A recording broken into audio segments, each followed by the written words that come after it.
Karaikudi அப்லிப்ட் IAS academy ஓராண்டில் அபார சாதனை.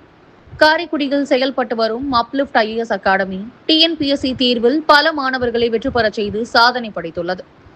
தமிழ்நாடு நீர்வளத்துறையில் உதவி பொறியாளராக ராபின் மாநில அளவில் 97வது ரேங்க் பெற்றுள்ளார்.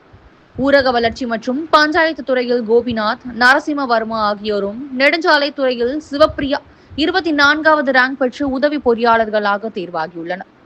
வெற்றி பெற்ற மாணவர்களுக்கு நடைபெற்ற பாராட்டு விழாவில் கல்வியின் முக்கியத்துவம் மற்றும் அரசு பணிக்கான வாய்ப்புகள் குறித்து சிறப்பு விருந்தினர்கள் பேசினர். அகாடமியின் பொறுப்பாளர் யூனஸ் முகமது அனைவரையும் வரவேற்றார். சிஇஓ பிரியதர்ஷினி, பெற்றோர்கள், தொழிலதிபர் மருங்கிப்பட்டி ரமேஷ், தலைமை ஆசிரியர் மீனால் மாணவ மாணவிகளுக்கு விழிப்புணர்ச்சி ஏற்படுத்தி பேசினர். இந்நிகழ்ச்சியில் ஆசிரியர்கள் மற்றும் மாணவ மாணவிகள் கலந்து கொண்டனர். தற்போது அப்லிப்ட் ஐஏஎஸ் அகாடமியில் டிஎன்பிஎஸ்சி, நீட், ஜேஇ உள்ளிட்ட பல்வேறு பயிற்சிகள் மிகச் சிறப்பாக வழங்கப்பட்டு வருகின்றன.